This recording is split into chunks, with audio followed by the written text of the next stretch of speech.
On the night of my 25th anniversary gala, I woke up with patches of hair missing. The maid, who was secretly sleeping with my husband, had mixed chemicals in my shampoo. Oops! Nobody wants a bald wife. He is mine now. So, I decided to play along. I'm glad to have you here. Follow my story until the end and comment the city you're watching from, so I can see how far my story has reached. I woke up that Saturday morning the same way I had for 25 years, reaching across the Egyptian cotton sheets to find Carlton's side of the bed already cold. The grandfather clock in our Beacon Hill bedroom chimed 7 times, its deep resonance echoing through the master suite that had once felt like a sanctuary, but now seemed more like a beautiful prison. Today was supposed to be different. Today was our 25th wedding anniversary, and tonight would be the gala I had spent months planning. 500 guests, the city's elite, all gathered to celebrate what everyone believed was a perfect marriage. I stretched, feeling the familiar ache in my 64-year-old joints, and ran my fingers through my hair, or tried to. My hand came away with clumps of chestnut strands, far more than the usual morning loss. Confused, I sat up and looked at my pillow. Horror washed over me like ice water. My pillowcase was covered in hair. Not just a few strands, but thick patches that looked like someone had taken scissors, or worse, to my head while I slept. I stumbled to the bathroom mirror, my bare feet cold against the marble floor, and gasped at my reflection. Irregular bald patches dotted my scalp like a cruel map of destruction. Some areas were completely bare, showing pale skin that had never seen sunlight. Other sections had hair so damaged it broke off at the touch. 25 years of carefully maintained chestnut waves, the hair Carlton once claimed to love, was gone. "Bryn!" I called out, my voice echoing off the marble walls. "Bryn, I need help!" Footsteps approached quickly down the hallway. Bryn appeared in the doorway, her 29-year-old face a picture of manufactured concern. She had worked for us for 10 years, ever since she was 19 and desperate for a job. I had taken her in like a daughter, taught her everything about running our household, trusted her with our most intimate details. "Oh my goodness, Mrs. Whitmore," she gasped, pressing her hand to her mouth. "What happened to your hair?"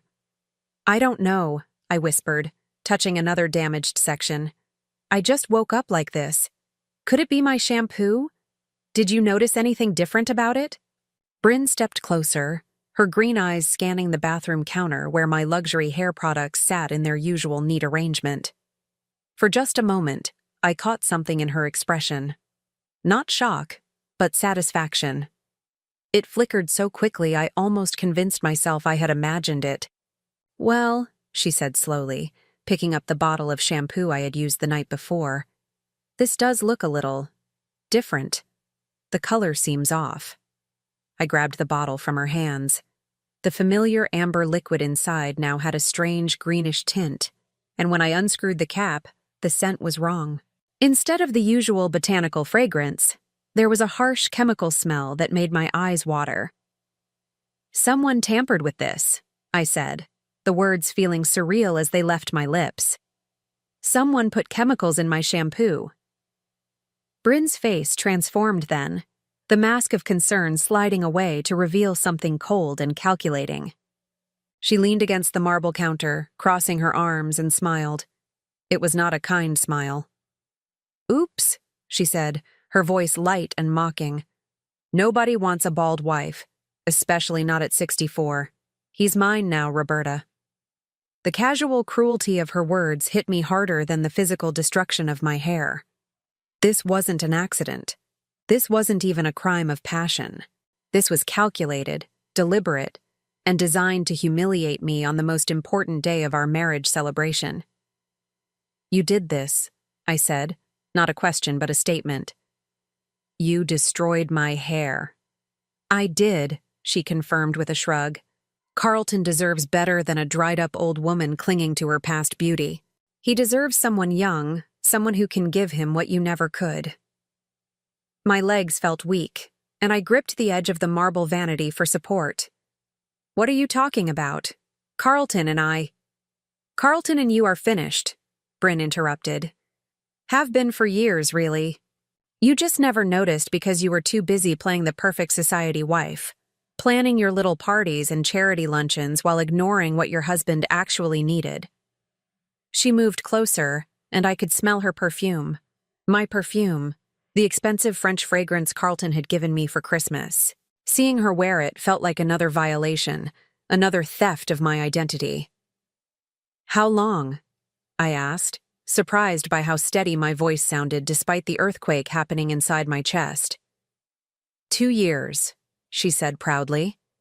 2 wonderful years of actually being appreciated, of being loved by a man who knows quality when he sees it. 2 years.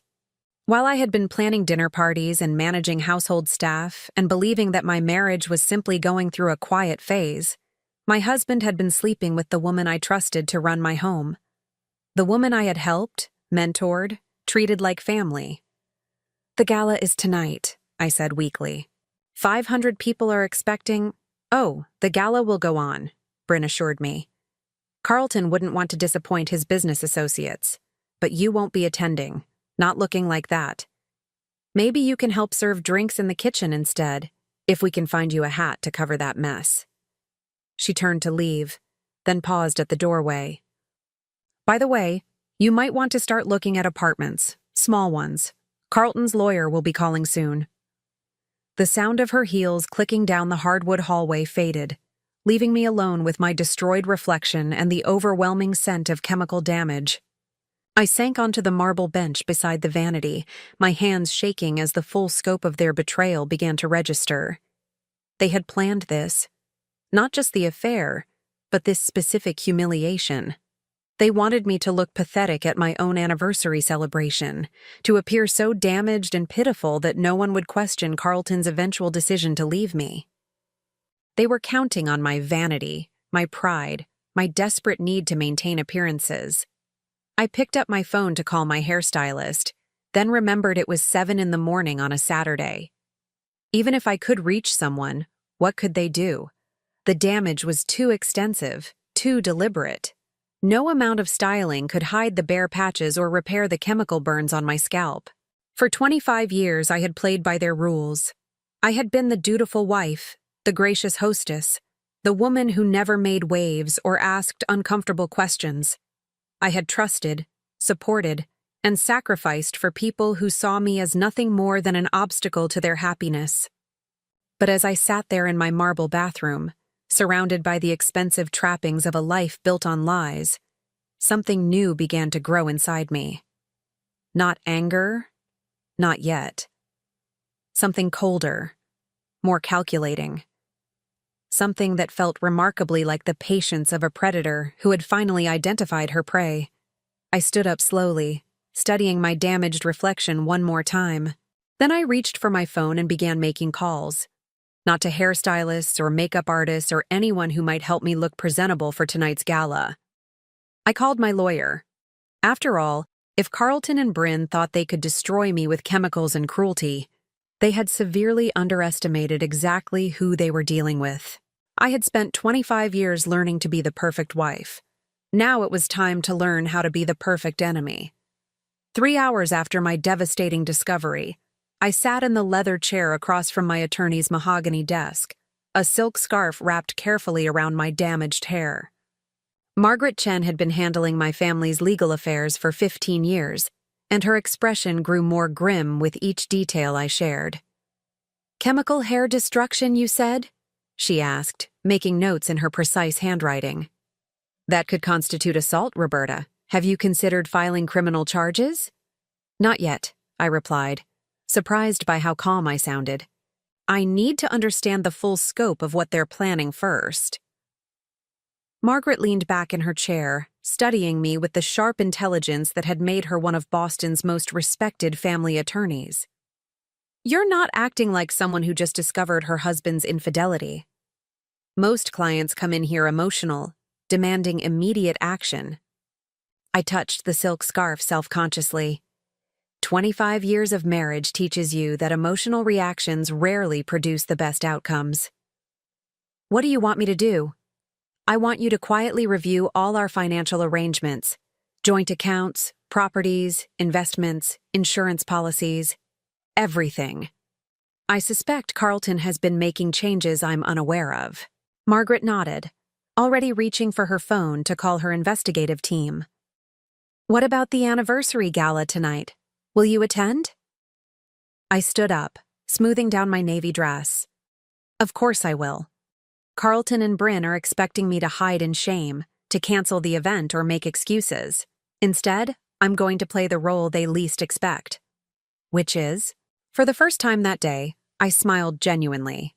The perfect, oblivious wife. The drive back to Beacon Hill gave me time to think. Carlton's Lexus was gone from our circular driveway, which meant he was probably at his office, making final arrangements for tonight's event. Or perhaps he was somewhere else entirely, celebrating his successful humiliation of the woman who had stood by him for 25 years. I found Bryn in the kitchen, arranging white orchids with the easy confidence of someone who believed she had already won. She looked up when I entered, clearly expecting to see a broken, defeated woman. Instead, I had stopped at a boutique wig shop and purchased a chestnut piece that, while not perfect, was close enough to my natural color to fool casual observers. "Oh," she said, disappointment flickering across her face. "You fixed your hair problem." "Just a temporary solution," I said lightly, moving to the coffee machine. I called my stylist. She's coming by at 3 to assess the damage and create something appropriate for tonight's gala. It was a lie, of course, but Bryn didn't need to know that. "I've been thinking about what you said earlier," I continued, measuring coffee grounds with steady hands. "About Carlton needing something different. You're probably right." Bryn set down her orchid arrangement, clearly surprised by my calm response. "I am?" Of course. Marriage is work, and perhaps I've been too focused on appearances, on maintaining our social obligations, to notice what Carlton actually needed. I turned to face her, keeping my expression neutral. "How long did you say this has been going on?" 2 years, she repeated, watching me carefully. 2 years, I mused. And I never suspected. I suppose that says something about how disconnected we've become. This wasn't the reaction she had expected.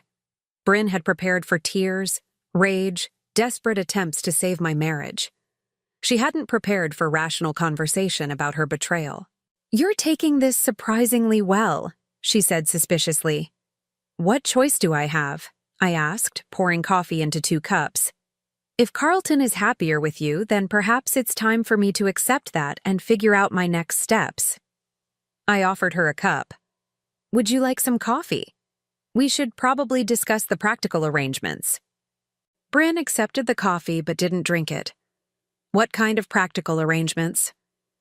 "Well, if Carlton is planning to leave me, I'll need to know so I can prepare financially. Find a smaller place to live, perhaps. Adjust my lifestyle expectations." I took a sip of my coffee, watching her face over the rim. "I assume he'll want to handle this quietly, avoid any messy legal battles that might damage his business reputation." We haven't discussed the details yet," Bryn stammered. "Of course not. These things take time to plan properly." I sat down at the kitchen island, gesturing for her to join me. "Tell me about your relationship with Carlton. I'm curious what he found in you that he felt was missing in our marriage." For the next hour, Bryn talked, and I listened, filing away every detail, every casual revelation, every piece of information she unknowingly provided about their affair and their future plans. Carlton wanted to wait until after the gala to begin divorce proceedings. They had already looked at condominiums in the Back Bay. Bryn had been using my credit cards to purchase clothes for their weekend trips to the Cape. Carlton had been telling her intimate details about our financial situation, our marriage problems, even my private medical appointments. "He says you're impossible to live with," Bryn confided, apparently believing we were now allies in some twisted way. "Always concerned with what other people think, never spontaneous, never really present in the moment."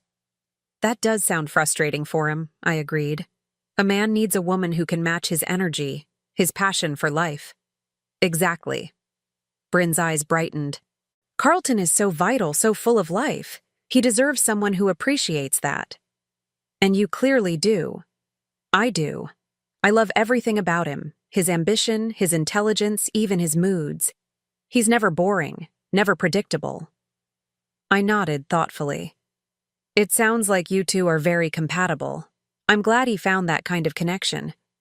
By the time Carlton returned home at 4 o'clock, Bryn and I appeared to be the best of friends, planning the evening's final details together. He paused in the kitchen doorway, clearly confused by the domestic harmony he found. "How are the preparations going?" he asked carefully, his gray eyes moving between us. "Wonderfully," I said, rising to kiss his cheek as I had done thousands of times before. "Bryn has been invaluable today. I don't know what I'd do without her." Carlton relaxed slightly, apparently relieved that I wasn't creating the emotional scene he had probably expected. "Good. The caterers should arrive at 5 and the musicians at 6. Everything is ready," I assured him. "I just need to get dressed. Will you be wearing your navy suit or the charcoal?" "Navy," he said, already heading toward his study. "I have a few calls to make before guests arrive." I watched him go, noting how he avoided eye contact, how his shoulders carried the tension of a man with secrets. Then I turned to Bryn, who was observing this interaction with fascination. "He seems nervous," she commented. "Anniversary parties can be stressful," I replied. "So much pressure to make everything perfect." What I didn't tell her was that I had spent the morning learning far more than she realized during our friendly conversation. I now knew they had been planning this betrayal for months, that Carlton had already consulted with a divorce attorney, and that they had severely underestimated both my intelligence and my capacity for strategic thinking. I excused myself to get ready for the evening, climbing the curved staircase to our master bedroom with measured steps. In my dressing room, I selected a midnight blue gown that had always been one of Carlton's favorites, then sat at my vanity to apply makeup with the precision of an actress preparing for the performance of her lifetime. The woman staring back at me from the mirror looked elegant, composed, completely unaware that her marriage was about to implode. It was exactly the illusion I needed to maintain. Tonight, Carlton and Bryn would celebrate what they believed was their victory. They would watch me play the gracious hostess while secretly knowing they had destroyed me that morning. They would smile and accept congratulations on our 25-year marriage while planning its demise. But they had made one crucial error in their calculations. They had assumed that a woman who had spent decades perfecting the art of social grace would crumble when faced with betrayal. Instead, I had simply learned a new role to play. I adjusted my wig one final time, checked my lipstick, and prepared to give the performance of my life. After all, the best revenge often begins with letting your enemies believe they've already won. The anniversary gala was everything I had planned it to be. Elegant, sophisticated, and flawlessly executed.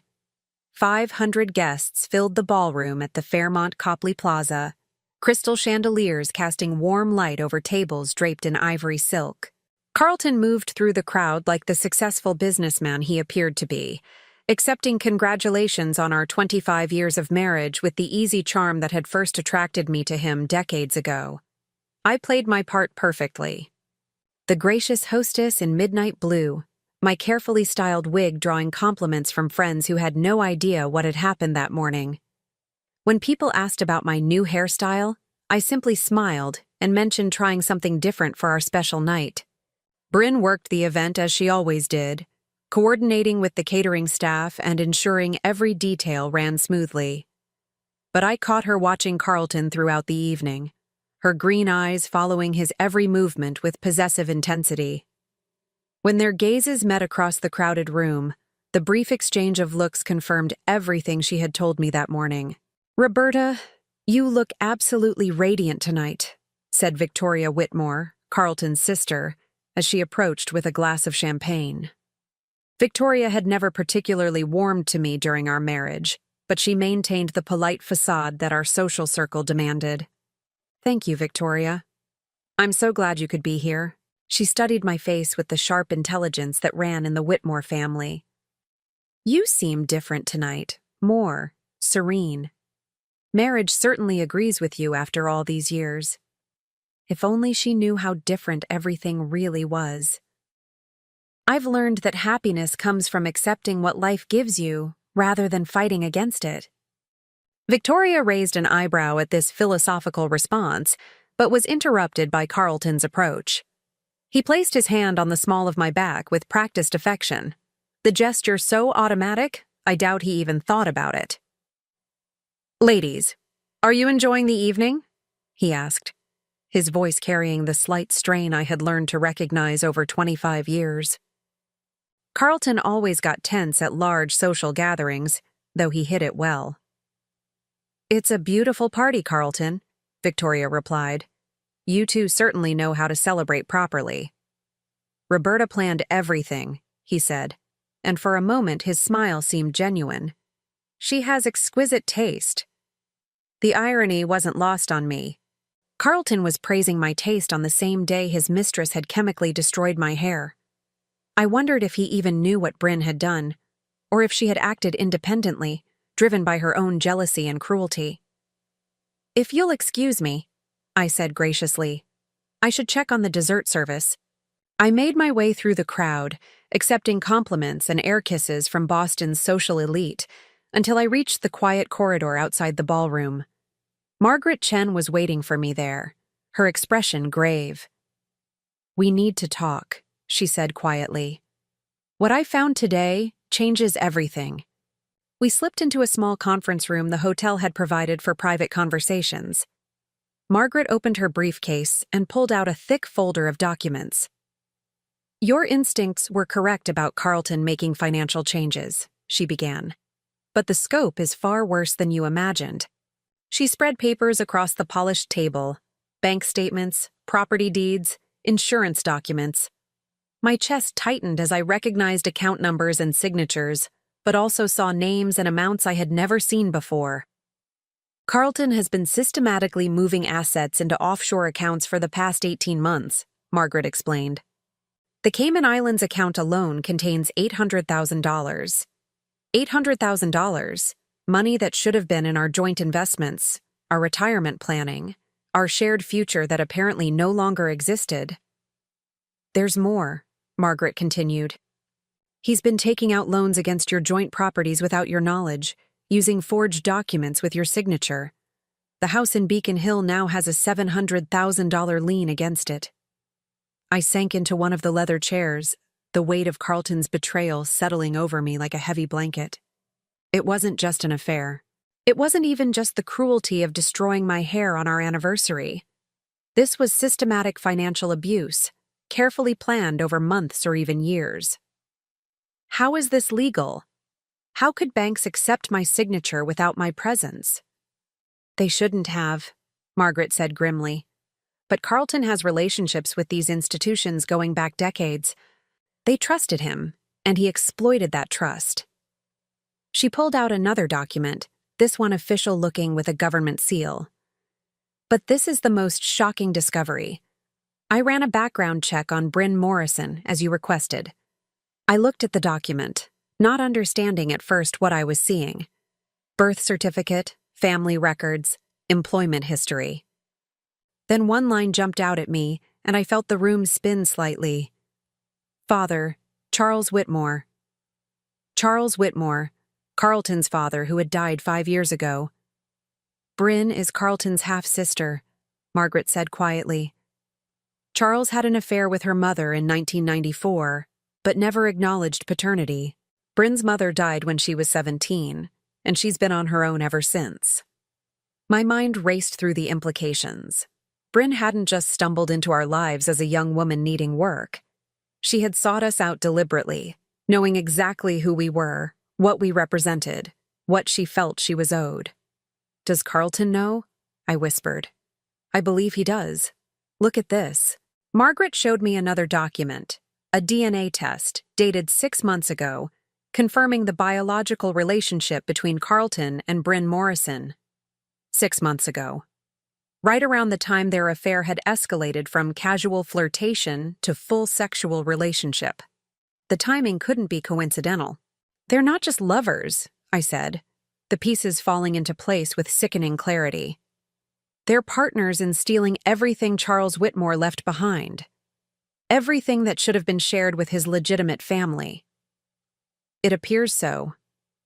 The offshore accounts, the property loans, even some of the business contracts Carlton has signed recently, they're all structured to benefit both of them while leaving you with nothing." I stood up and walked to the window, looking down at the Boston Common where couples strolled under streetlights, believing in the permanence of love and trust. How naive they seemed from this height. How innocent in their faith that the people closest to them would never deliberately destroy them. "There's one more thing," Margaret said softly. "Bryn is pregnant." The words hit me like a physical blow. I turned from the window, searching Margaret's face for some sign that she was mistaken. "How do you know?" "Medical records from her doctor's appointment last week. She's 8 weeks along." 8 weeks. Which meant the baby had been conceived right around the time Carlton began the most aggressive phase of moving our assets offshore. They hadn't just been planning an affair, they had been planning a complete family replacement. Carlton would divorce me, marry his half-sister, and raise their child using money stolen from our 25-year marriage. The genetic implications made my stomach turn, but I forced myself to focus on the immediate legal realities. What are our options? We file immediately for separation of assets and freeze all joint accounts. We petition the court to reverse the unauthorized loans and recover the offshore funds. And we gather evidence of the systematic fraud for both civil and criminal proceedings. I nodded, surprised by how calm I felt despite the magnitude of what I had learned. Perhaps it was shock, or perhaps it was the relief of finally understanding the full scope of what I was fighting against. "How long do we have before they realize we know?" "Not long. Once we start the legal process, Carlton will be notified within 48 hours. Through the conference room's window, I could see the ballroom where our anniversary celebration continued. Carlton was probably making his toast right now, thanking everyone for sharing this special milestone with us. Bryn would be standing at the back of the room, her hand resting protectively over her still flat stomach, watching the man she thought she had successfully seduced away from his boring old wife. They had no idea that their carefully constructed plan was about to implode. "Begin the filings first thing Monday morning," I told Margaret. "Everything you mentioned, asset protection, loan reversal, fraud charges, all of it." "What about tonight? Will you confront them?" I gathered my composure, straightening my shoulders and checking my reflection in the conference room's mirror. The elegant woman looking back at me showed no trace of the devastating knowledge I now carried. "No," I said firmly. "Tonight, I'm going to go back to my anniversary party and continue being the perfect wife. I'm going to smile and dance with my husband and thank our guests for celebrating our 25 years of marriage." Margaret looked puzzled. "Why?" "Because the best part of any game is watching your opponents celebrate their victory right before they realize they've lost." I returned to the ballroom just as Carlton was finishing his toast. He raised his champagne flute toward me, his face glowing with what anyone else would interpret as marital devotion. "To my beautiful wife, Roberta," he said, his voice carrying across the silent room, "who has made these 25 years the foundation of everything good in my life." The guests erupted in applause. I smiled graciously and raised my own glass, meeting Carlton's eyes across the crowded room. "To foundations," I said quietly, knowing only I could appreciate the irony. After all, foundations could be built up, but they could also be completely destroyed. The Monday morning after our anniversary gala arrived gray and drizzling, perfectly matching my mood as I sat in our sunroom watching Carlton prepare for what he believed was just another ordinary day. He hummed while reading the Financial Times, occasionally glancing up to smile at me over his coffee cup. The picture of a contented husband who had successfully celebrated 25 years of marriage. If only he knew that I had spent the weekend documenting every piece of evidence Margaret Chen would need for the legal filings that were about to destroy his carefully constructed deception. "Beautiful party Saturday night," he said, folding his newspaper with characteristic precision. "You outdid yourself, darling." "Thank you." Everyone seemed to enjoy themselves. I kept my voice light, conversational. "Victoria mentioned how relaxed you looked. She said she hasn't seen you that happy in years." Carlton's smile flickered slightly. "Did she? Well, anniversary celebrations do tend to put things in perspective." Indeed they did. Mine had certainly clarified exactly what kind of man I had been married to for 25 years. "I was thinking we should take a vacation," I continued, buttering my toast with deliberate casualness. "Maybe that trip to Tuscany we've been discussing. Now that the gala is behind us, we could finally have some time to reconnect." The irony of suggesting a romantic getaway to a man who was systematically stealing from me while sleeping with his half-sister wasn't lost on me. But I needed to maintain the illusion that I remained blissfully unaware of their betrayal. Carlton shifted uncomfortably in his chair. "That sounds wonderful, but I have some complicated business deals closing over the next few weeks. Perhaps we could plan something for later in the summer." "Of course, business first." I smiled understandingly. "Will you be working late again tonight?" "Probably. These international contracts require conference calls at odd hours." International contracts. More like international banking, moving our stolen assets beyond the reach of American courts. But I simply nodded and poured myself more coffee from the silver service that had been a wedding gift from his parents 25 years ago. "I'll have Bryn keep dinner warm for you." At the mention of Bryn's name, Carlton's entire posture changed. His shoulders relaxed, his breathing deepened, and for just a moment his professional mask slipped to reveal something almost tender. It was the way he used to look when thinking about me, back when our marriage was real. "Actually," he said, his voice carefully neutral, "I've been meaning to discuss Bryn with you." My pulse quickened, but I kept my expression mildly curious. "Oh?" "I think we should give her more responsibilities around the house. She's been with us for 10 years now, and she's proven herself invaluable. Perhaps we could increase her salary, give her more autonomy over household decisions." More autonomy, more access to our accounts, our schedules, our private information, more opportunities to facilitate their theft and deception. "That's very generous of you," I said. "What kind of increase were you thinking?" "I thought we might double her current salary, from $1,200 to $2,400 per month. $2,400, enough to help fund the new life they were planning together, while I remained ignorant of their conspiracy." The casual way he suggested such a significant expense, without any discussion of our budget or financial priorities, revealed just how little he respected me or our supposed partnership. "That seems reasonable," I agreed. "Should I handle the paperwork, or would you prefer to take care of it?" "I'll take care of it," Carlton said quickly. Too quickly. "I know how busy you are with your charity commitments." My charity commitments. The volunteer work that kept me occupied and out of his way while he dismantled our marriage piece by piece. How thoughtful of him to ensure I had plenty of distractions. "Speaking of which," I said, "I promised Margaret Chen I'd stop by her office this afternoon to discuss the foundation's legal structure. Apparently there are some tax advantages we haven't been utilizing." Carlton's coffee cup froze halfway to his lips. "Margaret Chen? Why are you meeting with our lawyer?" "Oh, she's not just our lawyer anymore. The foundation hired her to handle their corporate governance issues." I kept my tone light, almost bored. Boring stuff, really, but necessary for maintaining our nonprofit status. This was a carefully constructed lie. Margaret was indeed meeting with me that afternoon, but to begin the legal assault that would protect what remained of our assets and expose Carlton's systematic fraud. However, Carlton didn't need to know that. "I see," he said, clearly relieved that my lawyer meeting had nothing to do with our marriage. "Well, Don't let her talk you into anything too complicated. These legal types love to overcomplicate simple situations. After Carlton left for his office, I waited exactly 30 minutes before retrieving the small digital recorder I had hidden in the dining room sideboard. Modern technology was a wonderful thing.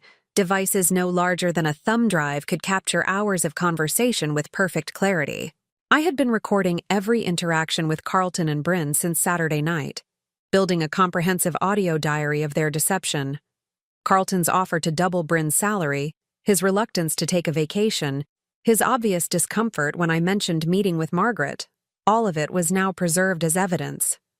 Bryn arrived at 9 o'clock sharp, as she had every weekday for the past 10 years. But this morning I saw her differently, knowing what Margaret had revealed about her true identity and her pregnancy. The way she moved through our house with increasing confidence, touching objects that didn't belong to her, planning a future in spaces I had decorated and cherished. "Good morning, Mrs. Whitmore," she said with the false brightness I now recognized as pure performance. "How was your weekend after the party?" Quiet and peaceful, exactly what I needed after all that excitement. I paused to study her face, looking for any sign of her pregnancy. "You look well, Bryn," positively glowing. A slight flush crept up her neck. "Thank you. I've been feeling very energetic lately." Energetic. Probably from the rush of believing she had successfully destroyed my marriage and stolen my husband. Little did she know that her victory celebration was premature. "I'm so glad. Carlton mentioned this morning that he'd like to increase your responsibilities around here, along with a substantial raise. You've certainly earned it." Bryn's eyes widened with surprise and something else, triumph. She probably thought Carlton's generosity was proof of his growing commitment to their relationship. "That's very generous," she said carefully. "I do love working here. I can tell. You've made yourself quite at home." I smiled warmly, as if I found her presumption endearing rather than infuriating. "In fact, I've been thinking we should update your living arrangements as well." Bryn lived in a small apartment above our detached garage, a space that had originally been designed for a live-in caretaker. It was comfortable but modest, appropriate for household staff rather than family members. "Update them how?" she asked, clearly intrigued. "Well, if you're going to be taking on more responsibilities, you'll need more space, more privacy. Perhaps it's time to consider finding you a proper apartment somewhere nearby." This was a test. If Bryn was planning to leave with Carlton anyway, she would be eager to discuss alternative living arrangements. If she was committed to maintaining her current deception, she would insist on staying close to monitor my activities. "Oh, I wouldn't want to impose any additional expenses," she said quickly. "I'm perfectly comfortable in the garage apartment." Interesting. She wanted to stay close, which suggested their timeline for executing their plan was still months away rather than weeks. They needed more time to complete their financial preparations, to ensure they could disappear with maximum assets and minimum legal exposure. Nonsense. Carlton and I have discussed it, and we both feel you deserve better accommodations. Another lie, but a useful one. In fact, I thought you might like to look at some places this afternoon while I'm at my meeting with Margaret. Bryn's face went through a fascinating series of expressions: confusion, suspicion, and finally forced gratitude. "That's incredibly thoughtful, but I really don't need—" "I insist," I interrupted gently. "Consider it a bonus for all your years of dedicated service." What I was really doing was getting her out of the house for several hours so I could conduct a thorough search of her living space. Margaret had given me a list of documents to look for: bank statements, correspondence, anything that might provide additional evidence of the conspiracy against me. After Bryn reluctantly agreed to spend the afternoon apartment hunting, I called Margaret to confirm our afternoon meeting. But first I had work to do. The garage apartment was accessed by an external staircase, giving Bryn complete privacy from the main house. I had rarely visited the space over the years, trusting her to maintain it appropriately.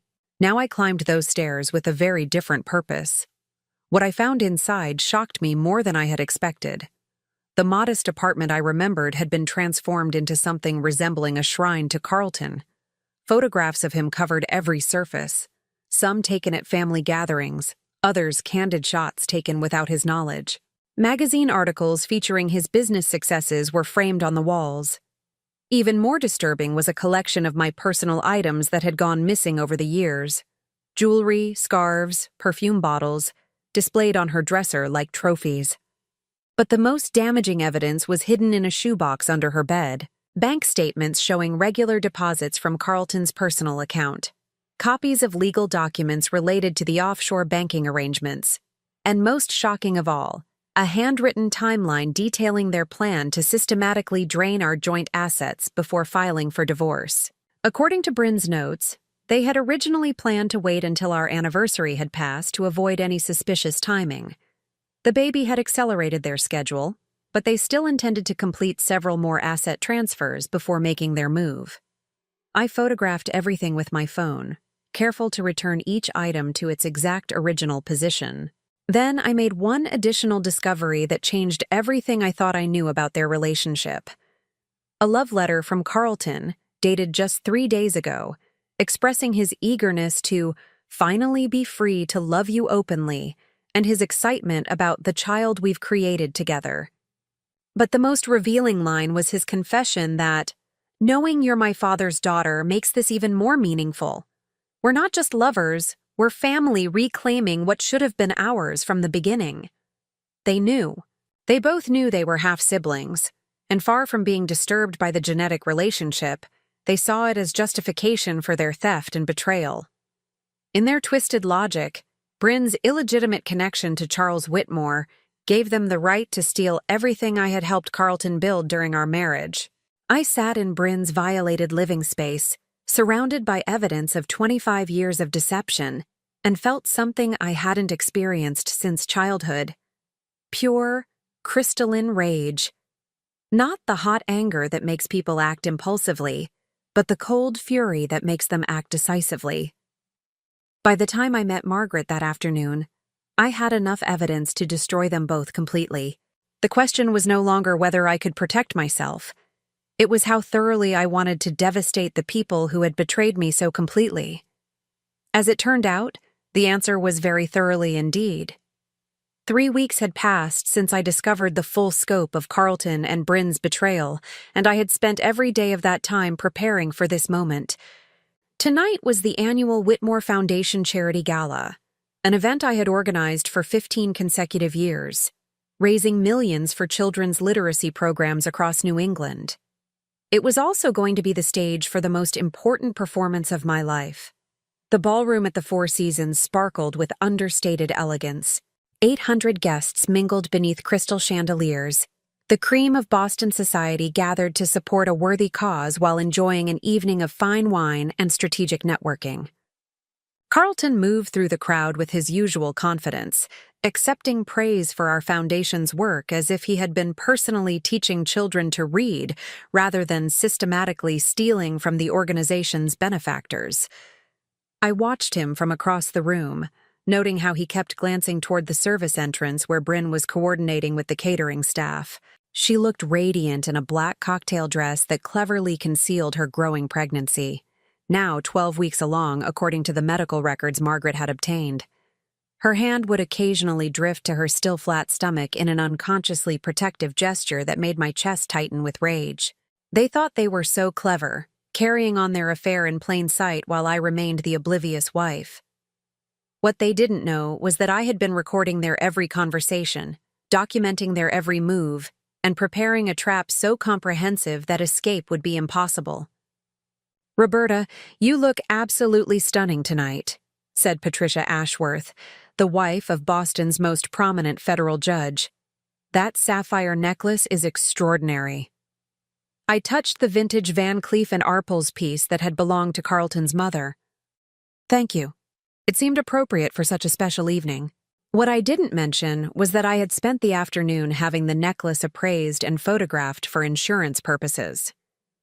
By tomorrow morning, it would be safely locked in a safety deposit box that Carlton couldn't access, along with every other piece of valuable jewelry he might try to claim in divorce proceedings. "Ladies and gentlemen," the master of ceremonies announced from the podium, "please take your seats. We're about to begin this evening's program." I made my way to the head table, where Carlton was already seated beside Victoria, his sister, and her husband James. Victoria had been surprisingly supportive over the past few weeks, perhaps sensing that something significant was happening even if she didn't know the details. "You seem different lately," she had told me during a lunch meeting the previous week. "More focused. It suits you." If only she knew what I was focusing on. As the salad course was served, Carlton leaned close to whisper in my ear, "Everything looks perfect, as always. You've outdone yourself." His breath against my neck might have been intimate once. Now it felt like a violation, made worse by the knowledge that he had whispered similar words to his pregnant half-sister just hours earlier in our own home. "Thank you," I murmured back. "I have some special surprises planned for tonight's program." Carlton's smile faltered slightly. "Surprises? Nothing dramatic, just some additional announcements I thought would be appropriate for such a milestone year." This wasn't entirely a lie. I did have announcements planned, they just weren't the kind Carlton was expecting. The dinner proceeded flawlessly through multiple courses, accompanied by the usual speeches about literacy programs and community impact. I played my role perfectly, the devoted foundation president graciously accepting praise for another successful event. But I was watching the clock, waiting for the moment when everything would change. At exactly 9:30, as dessert was being served, I rose from my seat and moved to the podium. The room gradually quieted, hundreds of faces turning toward me expectantly. "Good evening, everyone. Before we conclude tonight's festivities, I have several important announcements to share." Carlton looked puzzled but not alarmed. Across the room, Bryn had paused in her coordination duties to watch my speech. "First, I'm delighted to report that this year's gala has raised $2.8 million for children's literacy programs." Enthusiastic applause filled the ballroom. I waited for it to subside before continuing. "However, recent financial audits have revealed some irregularities in our foundation's accounts that require immediate attention. Effective immediately, all financial transactions will be suspended pending a comprehensive investigation by federal authorities." The applause died abruptly. Confused murmurs rippled through the crowd. Carlton's face had gone pale, his wine glass frozen halfway to his lips. "I want to assure everyone that these irregularities appear to be the result of unauthorized access to foundation accounts by individuals with administrative privileges. The FBI's White-Collar Crime Division will be conducting a full investigation beginning tomorrow morning." This was the first part of my trap. The Whitmore Foundation's finances were indeed being investigated because I had requested the audit myself after discovering that Carlton had been using foundation accounts to facilitate some of his offshore transfers. The federal investigation was real, and it would lead directly to his other criminal activities. "Additionally," I continued, my voice carrying clearly through the stunned silence, "I want to address some personal matters that affect the Foundation's future leadership." Carlton started to rise from his seat, but Victoria's hand on his arm stopped him. She was watching me with fascination, as if finally understanding that something momentous was happening. "After 25 years of marriage, my husband Carlton and I have decided to separate. This decision became necessary when I discovered systematic financial fraud involving our joint assets, including the theft of over $800,000 through unauthorized offshore accounts." Gasps echoed through the ballroom. Carlton's face had gone from pale to ashen, and I could see Bryn near the service entrance, her hand pressed to her mouth in shock. I want to emphasize that these alleged crimes are Carlton's personal responsibility and do not reflect the values or mission of our foundation. However, given his administrative role in our organization, immediate changes to our leadership structure are necessary to protect the integrity of our charitable mission. The room was completely silent now, 800 of Boston's most influential citizens hanging on every word. This was exactly the audience I had wanted. People whose opinion Carlton valued, whose social approval had always mattered to him more than simple human decency. Furthermore, I said, my voice growing stronger with each revelation, I recently learned that the individual responsible for facilitating these financial crimes is someone we trusted completely. Our longtime household manager, Bryn Morrison. What makes this betrayal particularly shocking is that Ms. Morrison is carrying my husband's child, conceived during their 2-year affair. The collective intake of breath was audible. Several women at nearby tables reached for their wine glasses, needing something to steady themselves. Carlton had half risen from his chair again, his mouth opening and closing soundlessly. But perhaps most disturbing of all, I continued, knowing this final revelation would destroy any remaining sympathy for their situation. Recent DNA testing has confirmed that Ms. Morrison is Carlton's half-sister, the illegitimate daughter of his deceased father, Charles Whitmore. This time the gasps turned to sounds of genuine horror. Incest was shocking enough, but incest combined with theft and betrayal created a level of scandal that would destroy Carlton's reputation permanently. I share these painful personal details only because they directly impact our foundation's credibility and future operations. When people entrusted with charitable funds abuse that trust for personal gain, the entire philanthropic community suffers. I paused, scanning the faces in the crowd. Some showed sympathy, others disgust, but most displayed the kind of fascination people feel when witnessing a spectacular downfall. Effective immediately, Carlton Whitmore has been removed from all positions with the Whitmore Foundation. A new board of directors, composed entirely of independent community leaders, will assume control of our operations while federal investigators complete their work. Carlton finally found his voice. Roberta, you can't. I can, and I have, I said calmly. The paperwork was filed this afternoon. Federal marshals are currently executing search warrants at our home and at your office, securing evidence for the criminal investigation. This was true. While Carlton and Bryn thought they were preparing for another evening of secret glances and stolen moments, federal agents were photographing every document in Carlton's study and downloading every file from his computer. Ladies and gentlemen, I concluded, I apologize for ending this beautiful evening on such a difficult note. However, I believe transparency and accountability are essential values, especially in charitable work. The Whitmore Foundation will continue its mission under new leadership, stronger than ever. I stepped back from the podium to scattered, uncertain applause. Some people seemed unsure whether they had witnessed a courageous act of whistleblowing or a spectacular act of public revenge. I didn't particularly care which interpretation they preferred. Carlton was on his feet now, moving toward me with desperate urgency, but hotel security personnel whom I had briefed earlier intercepted him before he could reach the head table. Mrs. Whitmore, one of the officers said quietly, we have instructions to escort Mr. Whitmore from the premises. Federal agents are waiting to speak with him in the lobby. As Carlton was led away, his face a mask of shock and humiliation, I caught sight of Bryn near the service entrance. She was backing toward the exit, her face pale with terror, one hand protectively covering her stomach. But she wouldn't escape that easily.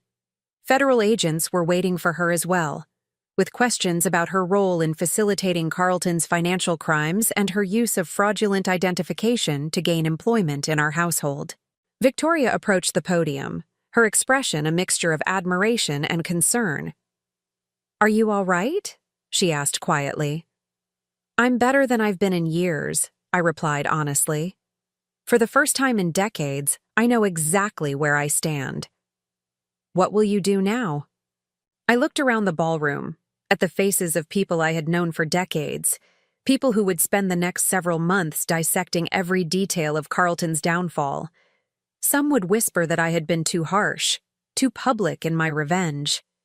Others would praise my courage in exposing corruption and protecting charitable funds. I'm going to rebuild, I said simply. Starting tomorrow, I'm going to create a life based on truth rather than appearances. It's going to be considerably smaller than what I had before, but it will be entirely mine.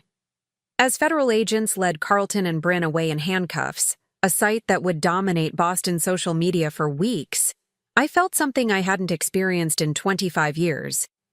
Complete and total freedom. The trap had worked perfectly.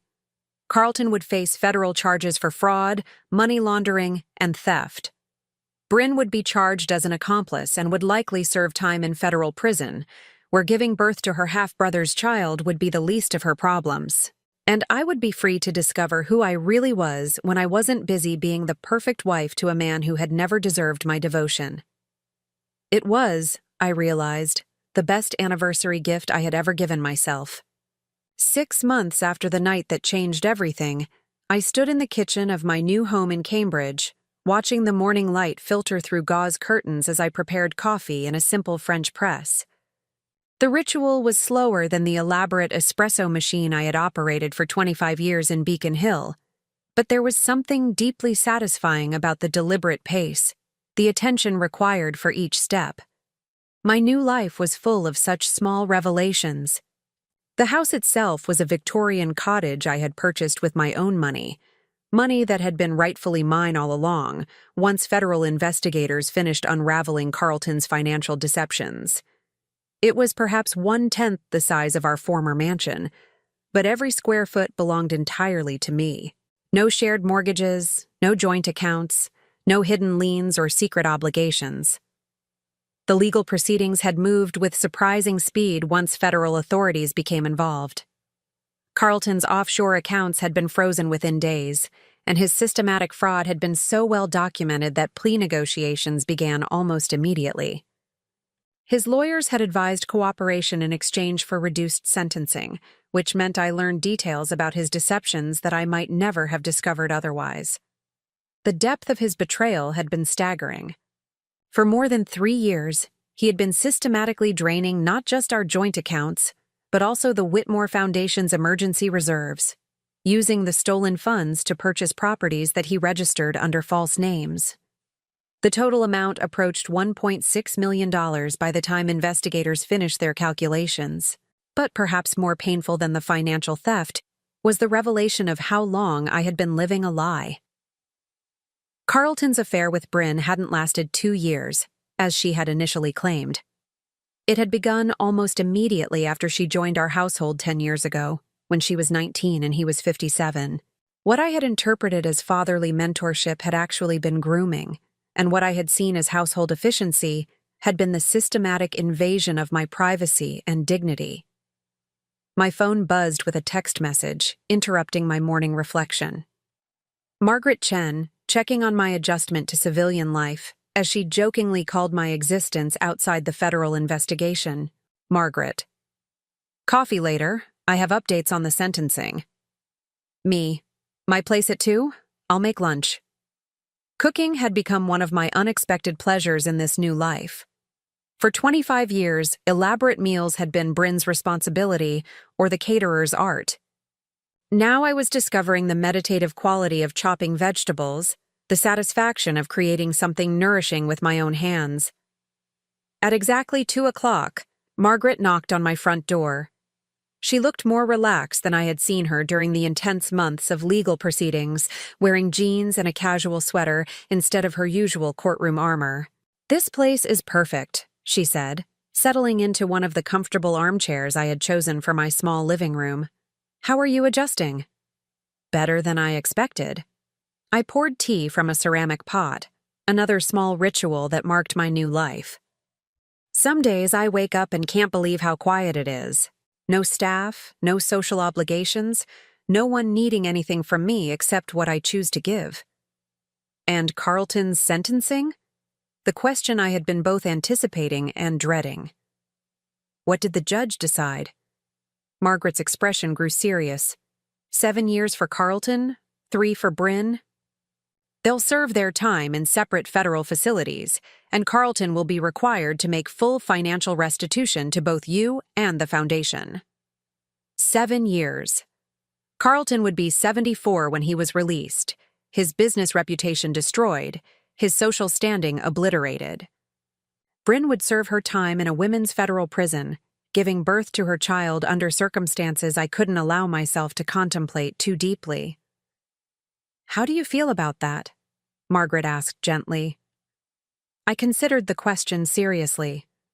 6 months ago, I might have felt triumphant about their punishment, vindicated by the justice system's recognition of the crimes committed against me. Now I felt something more complex. Not satisfaction exactly, but a kind of closure that allowed me to stop defining my life in relation to their betrayal. "I feel free," I said finally. Free to stop thinking about them, stop planning around them, stop defining myself as either their victim or their victor. Margaret nodded approvingly. "That's healthy.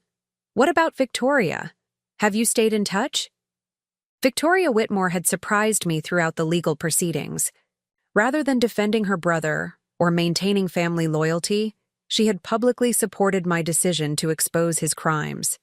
She had even testified as a character witness during my testimony, describing the years of financial abuse I had endured without fully understanding what was happening. "We have dinner once a month," I said.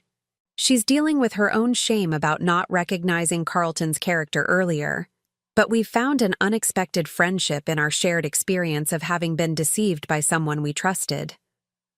It was strange, building a relationship with my former sister-in-law based on our mutual recognition that the man we had both loved was fundamentally different from who we thought he was. But Victoria's support had been invaluable during the hardest months, and her friendship was one of the unexpected gifts of my new life. "Any other relationships developing?" Margaret asked with a knowing smile. I felt myself blush slightly, which was ridiculous at 64 but somehow inevitable when discussing Henry Morrison, no relation to Bryn despite the shared surname. Henry was a retired literature professor I had met at the Cambridge Public Library, where I had started volunteering with their adult literacy program. He was 70, recently widowed after 40 years of marriage, and possessed the kind of gentle humor that made even difficult conversations feel manageable. "We're taking things very slowly," I admitted. "Neither of us is interested in rushing into anything serious, but he's kind, genuinely kind, in a way I'd forgotten was possible." "That's wonderful.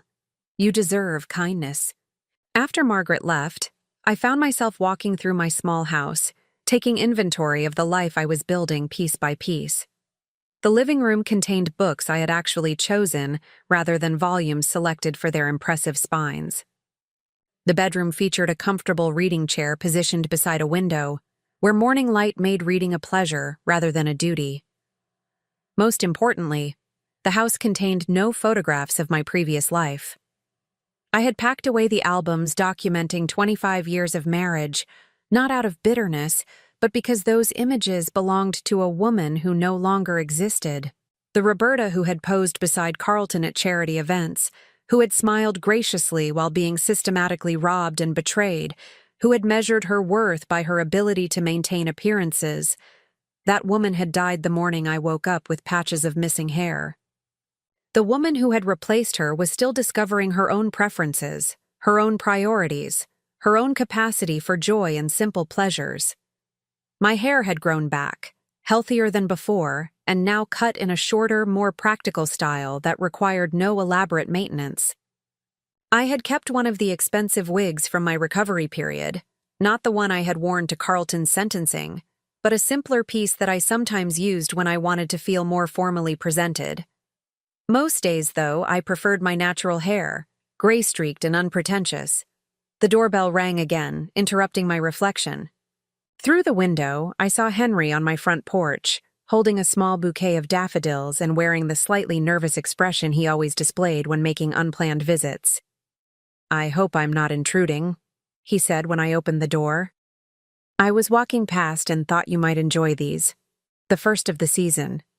This was typical of Henry. Small gestures offered without expectation, attention to details like seasonal flowers and personal preferences. He had learned that I loved daffodils during one of our library conversations, and he remembered such things without making them feel like obligations. "They're beautiful," I said, accepting the flowers and inviting him inside. Would you like some tea? As Henry settled into the kitchen chair that was becoming his usual spot during these visits, I realized something that would have shocked the woman I used to be. I was happy. Not the desperate, anxious happiness of someone afraid to lose what they had, but the deep, quiet satisfaction of someone who had built exactly the life they wanted. "How was your day?" Henry asked, a question he always posed with genuine interest rather than social obligation. "Productive," I said, arranging the daffodils in a simple glass vase. Margaret brought news about the sentencing, and I finished organizing the donation of books for the literacy program. Henry nodded approvingly. He understood the importance of the literacy work to my healing process. The way teaching adults to read had restored my sense of purpose after the foundation work became impossible. There was something profoundly healing about helping people discover their own voices through written words, especially after spending so many years having my own voice silenced by people who claimed to love me. 7 years for Carlton, 3 for Bryn, I said, sharing the news I knew Henry had been waiting to hear. He reached across the small kitchen table and covered my hand with his. "How do you feel about that?" It was the same question Margaret had asked, but somehow it felt different coming from Henry. Less professional curiosity, more personal concern for my emotional well-being. "Relieved," I said honestly. Not because I wanted them to suffer, but because it's finally completely over. I don't have to think about them anymore unless I choose to. And do you choose to? I looked around my small kitchen, at the daffodils brightening the space, at the man who had entered my life without drama or deception, asking for nothing more than my company, and offering nothing less than complete honesty in return. Less and less, I admitted. There are whole days now when I don't think about Carlton or Bryn at all. I'm too busy discovering who I am when I'm not trying to be the perfect wife to someone who never deserved my perfection. Henry smiled, the kind of genuine expression that transformed his entire face. "And what have you discovered?" It was a larger question than he probably realized. What had I discovered about myself in these months of radical solitude and gradual rebuilding? I discovered that I'm stronger than I thought, but also that I don't need to be strong all the time. I discovered that I actually enjoy cooking, reading, gardening. Simple pleasures I never had time for when my life was scheduled around other people's needs. I paused, considering whether to share the deeper revelation that had emerged during my conversations with the therapist Margaret had recommended. I also discovered that I was complicit in my own diminishment, I said finally. Not responsible for Carlton's crimes, but responsible for accepting a marriage where I was valued more for what I provided than for who I was. Henry squeezed my hand gently. That's a difficult recognition, but necessary. Because understanding my own patterns is the only way to ensure I never repeat them. We sat in comfortable silence for several minutes, drinking tea and watching the afternoon light shift across my small garden. This was another revelation. That silence with the right person could be more intimate than conversation with the wrong one. "I should let you get back to your evening," Henry said eventually, though he made no immediate move to leave. "Actually," I said, surprising myself with the spontaneity, "would you like to stay for dinner? I was planning to try a new recipe, and it's always better to have someone to share it with." His face lit up with pleasure. "I'd love that." As we worked together in my small kitchen, Henry chopping vegetables while I seasoned the chicken, I reflected on how different this domesticity felt from the elaborate dinner parties I had orchestrated for 25 years. This was collaboration rather than performance, genuine pleasure rather than social obligation. "Can I ask you something?" Henry said as we sat down to eat. "Of course." "Do you ever regret exposing Carlton so publicly? Some people might have handled it more privately." I considered this question, which I had asked myself many times during the past 6 months. "I regret that it was necessary," I said slowly. "I regret that Carlton chose to betray not just me, but also the charitable organizations that trusted him. But I don't regret my response. Privacy would have protected his reputation at the expense of justice for his victims. Including yourself. Including myself. For 25 years, I protected Carlton's reputation by staying silent about problems in our marriage. That silence enabled him to commit increasingly serious crimes against people who trusted him. Sometimes the most loving thing you can do is refuse to enable someone's destructive behavior. Henry nodded thoughtfully. It must have taken tremendous courage.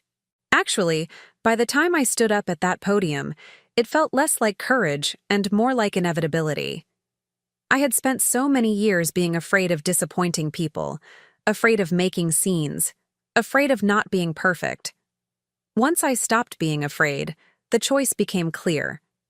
After dinner, we moved to my small living room, where Henry built a fire in the fireplace, while I selected music from the collection of recordings I had been building. Jazz and classical pieces I had always loved, but never felt free to play when Carlton was home. "This is nice," Henry said, settling beside me on the couch with the comfortable distance of two people who were still learning each other's boundaries. "It is," I agreed. "Simple and honest and completely mine."